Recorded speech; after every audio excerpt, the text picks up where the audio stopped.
Coming to you live. It's Beth Weinstein and Tiffany Scott. Hey, Tiffany. Hi.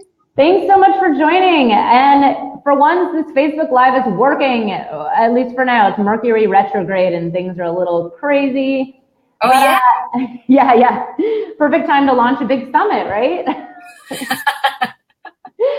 Anyways, everybody, Tiffany Scott is a major branding guru based in LA. And she's also the founder of You, Me, She Collective, which is what I want to talk to you about today, Tiffany.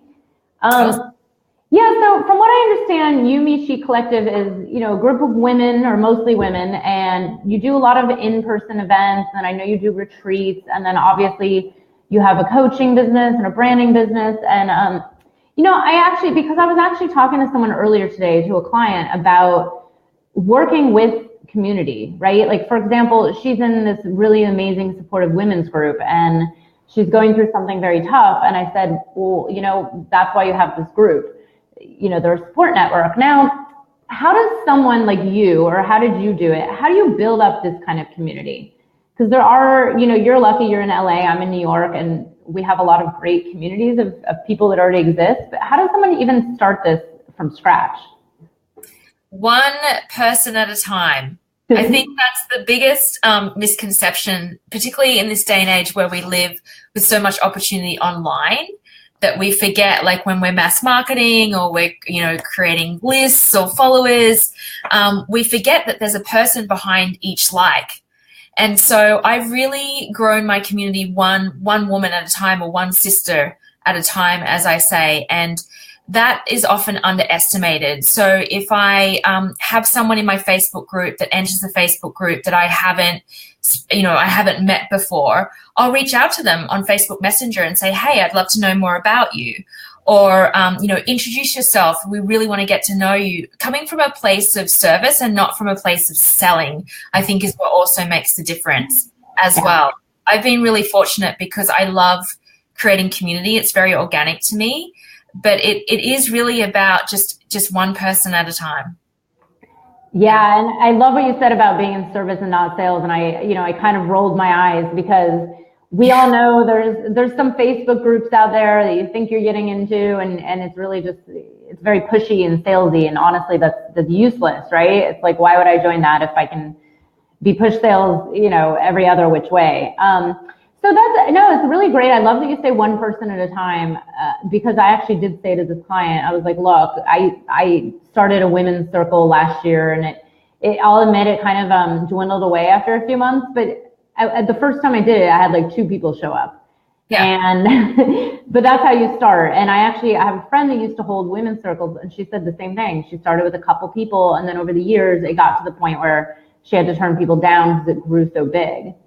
Now, can you talk about what is the importance of having community? Because I know there's a lot of people who think, I'm on Facebook and that's enough, or I have Instagram, but what is the benefit of doing these in-person meetings that you do and in-person events? I think the biggest, most important thing about community is support and being seen and feeling like you're not isolated or alone. I think that's what really drives my community, for more connection, more collaboration, and just getting, especially when a lot of the women in my group, well, actually all of them are entrepreneurs or, burgeoning entrepreneurs. And when we work out of home, it can be really, really isolating. And so community for me is really about getting people together in the same room and talking about things out loud, getting them out of our head and getting back into our hearts, and being reminded of, like, wow, we really are all on the same journey. We may be on different stages, but there's some point in time in our life that we've experienced or can be empathetic to somebody else of where they are or where they're going. And so when I bring women into my my live events, that's what it's really about. Like, who are you? Not about what you do. Of course, that's a component of it. But who are you? Let us see you, because in each of us we see ourselves, right? It's always a reflection. And so for me, the live experiences are really, really important for growing community, because there's so much opportunity online, and it's really beneficial and it's great. But there's something distinctly different and visceral about being in the energy of someone when they're standing right in front of you, or where you're sitting in circle and you're listening to a fellow person talk about, what they're moving through, or asking for help in their business, and then just the energy of people coming together and saying, I have an idea, have you tried this, what about that, or if I've experienced that, I really feel you. And just taking away the isolation, and again, getting out of the monkey mind as well. That's huge. And I love what you said about, getting out of isolation, because it's very common, especially when you're on an entrepreneurial journey, let's say alone, right? Like, you don't have that many friends that are entrepreneurs, or you're very new to it. I kind of went through this myself when I started my other business. A lot of, just feeling like no one understood me. I felt all alone. I was lost. And, thankfully there was, I am in a community. I'm actually sitting here in a co-working space right now, which helps. Just literally the people sitting next to me. Yeah. Even if they have totally different businesses, at least we understand the basics of, like freaking out over certain things, or being alone at home and having to get out and actually converse with other people. So I love that you say that. And also, especially with newer entrepreneurs, to be with other newer entrepreneurs to bounce ideas off of and get feedback. Now, when you hold these in-person events, because this is, being in a big city, and I'm sure you guys go through it over there in LA, but, I for example, I'm part of a women's group that started last year, and there was always a struggle of, where do we find space that's free, and how much do we charge, and do we make it free? Like, how do you deal with the, charging money versus just hosting a free event? And then if you host a free event, do you have any, interesting ideas for how to get free space or not pay $3,000 to host an event? Yeah, that's a really great question, and it's one that often a lot of my clients or people in my community ask me about, is like, should I charge for my event? And my answer is always yes, charge. Because not only because you're offering a service, but also when people have skin in the game, they're more likely to show up. So people are just less committed to free. They just are. Yeah. And so if they've handed over $10 or $25 or $35, and people have different maximums. I've had people pay up to $100 and not show up and be okay with it. But the likelihood of people showing up is significantly more if you charge for it. And also it allows you to really step into your own value as well. You are offering a service, and of course you want to, give as much as you can, especially as women. We just want to give it away for free, right? You're offering something of really incredible value when you're bringing people into a room together and you're being that facilitator.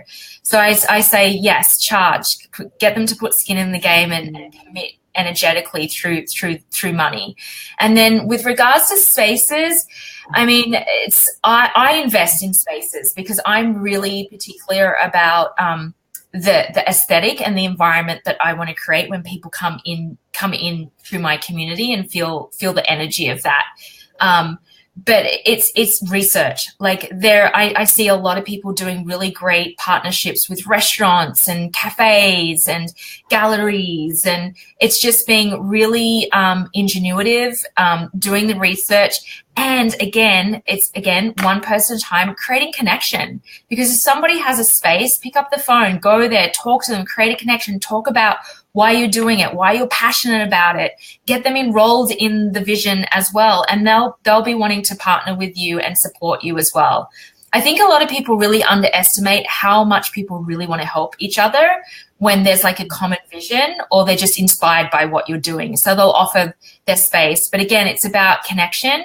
And then also it's reciprocal. So there's spaces that I've hosted at that I've created an agreement with, where I get it at a highly discounted rate, because it's an opportunity for them to get people in the door as well and showcase them. And so make it a win-win for everyone. And then you'll be able to get a free or discounted space for sure. Yeah, I love that idea. I tell clients this, to really think outside the box, especially, at least in New York, and I'm pretty sure it goes on in LA and other big cities, but, even retailers now are hosting, women's circles or events, because they want people in the door. And if the store is going to close at 7 p.m., what are they doing if they leave it open another hour? It's like, hey, great, you get new people in the door. Yeah, So I've been to events in Lululemon. I've been to a wellness center, restaurants, like the back of restaurants, like all different libraries, so many different places. exactly. These days, everybody's thinking outside the box. Actually, a friend of mine just told me about a company that has co-working in restaurants during the day. So when restaurants that serve dinner are not open, they'll just let people come in and work. I guess it's a business now. I don't know if there's an app or what, but yeah, it's that same thinking. It's like, you know what? Think outside the box, like, you know, massage therapy place or a healing center of some sort. Or even your own home is an option. Yeah. I mean, in New York, when space comes at a premium, that's a lot of really great events happen in people's homes. And yeah, we're used to sitting on floors. No big deal here. Totally.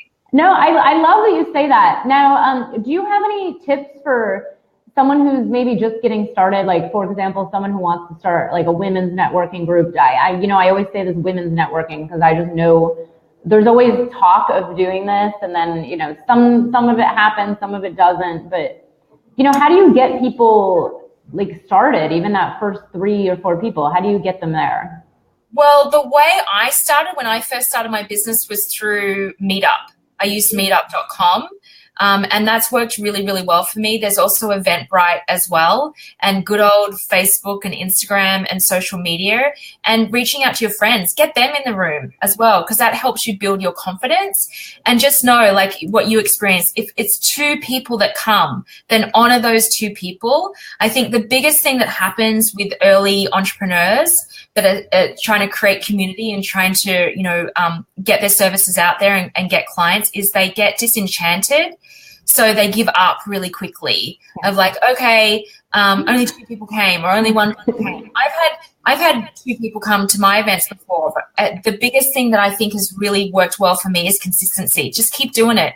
If it's your passion, if it feels good, if it brings you joy, like every time you do it, just keep showing up and it's going to work. It's going to work. Yeah. Don't give up. I always tell people about that Seth Godin book called The Dip, which is, it's basically that. There's always going to be these dips, and if you stop at the dip, you're not going to get over that hump. So you have to push through and believe in what you're doing and just keep going. And yeah, even if 2 people show up, one of my clients actually just threw an event, and yeah, like a handful of people showed up, but not as many as she wanted. But you know what? It really transformed their lives, and they got something, and that is all that matters. 100%. Like if you can just affect 1 person in the room, you're doing your work, and that's where the joy comes from and the confidence builds, and it's just a reminder of like, yeah, I'm on path. Exactly. Well, this has been super helpful. I'm so glad you talk about this. I love what you're doing. If anybody here is in Los Angeles, definitely give Tiffany a check out. She does these really great events, and I know she puts on amazing retreats, even ones where she almost isn't able to leave the country.